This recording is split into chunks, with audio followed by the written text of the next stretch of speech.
We are so fortunate that we have such an ideal example in the life of Srila Prabhupada. And I want to look at one example that Prabhupada said that is extremely important for us.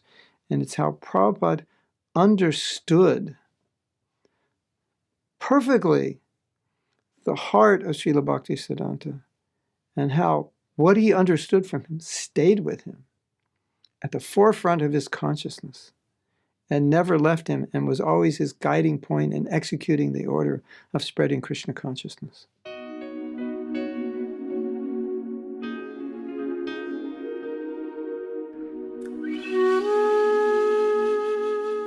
As you know, Srila Prabhupada got the order to spread Krishna consciousness in English when he was very young.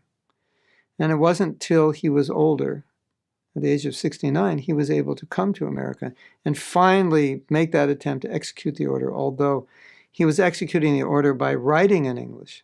But it wasn't until he came to America that it was fully executed. So that's many, many, many years later from the time he first heard Srila Bhaktisiddhanta speak and give him the order. So number one point to notice, he got that order, and that order went in deeply, and it always stayed there. A lot of times we get an order, but if we don't get the order a year later, we forget it and we think it's not important. We have to continually get that order because the orders tend to fade. Prabhupada got the order, it didn't fade. Later on, Prabhupada told the story that Srila Bhaktisiddhanta told him, if you ever get money, print books. So he got the order to write, and he got the order to print. And he always noticed that Srila Bhaktisiddhanta was always printing books. He was establishing his own presses in many places in India. It was a prominent, predominant activity of a Gaudiya Math. That registered in Prabhupada.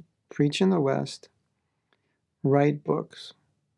So now we see, when Prabhupada came to the West, writing books was his most important activity. Publishing books and writing books, that dominated Prabhupada's consciousness. No matter what else was going on, that was always there. That was always given priority. There were so many things were given priority, but that was never given back burner status. It was always in the foreground. This was deeply ingrained in Prabhupada's heart.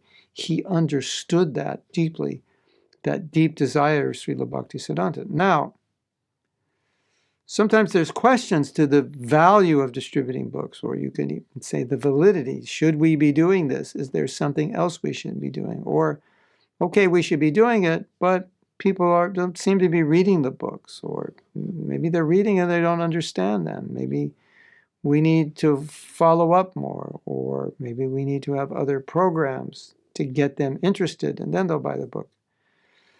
That all may be true. But I think one thing to note is that Prabhupada once, when he was asked about book distribution, although many times he said that by book distribution, this is how Krishna consciousness will spread. Wherever it's going on, we're successful.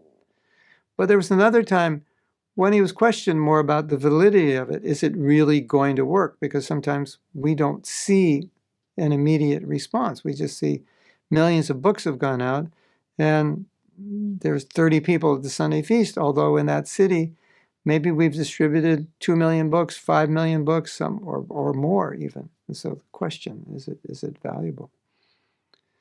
And so when Prabhupada was addressed this, he gave an interesting answer, which could be seen as maybe impractical, but it has deep spiritual merit for us. He said, I don't know the result, but I know my spiritual master asked me to do it. And on faith, with faith in his words, I do it. I think this really exemplifies Prabhupada's position. That not that Prabhupada was blind, or Prabhupada wouldn't think we need to help people understand the books. Not that we don't need to explain the books. We don't need to do things to follow up with people who get the books. And not like that. But his point was, because this was the order of my spiritual master, I don't fully have to understand, or I may not fully understand, but I know it's the right thing, and I know this will spread Krishna consciousness because this is what he asked me to do. So I just wanted to show how we see Prabhupada, he gets an order, and that order goes so deep in his heart that he remains in the forefront of his entire life, and he never forgets it. And even though so many things are going on in ISKCON, he was always translating every night. Where are the books? Publish the books. Meticulous about what paintings would go in the books, what paintings would go on the cover. So we can use this as an example when we're given an instruction by Srila Prabhupada or by our spiritual master that we want to take note of that instruction. We want it to go deep within our heart. We can't just go, oh, it's just an instruction, whatever.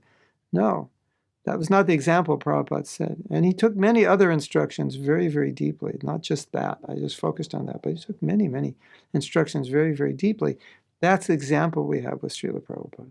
And we should, as best we can, follow that example, emulate that example, because that is the example of a perfect disciple.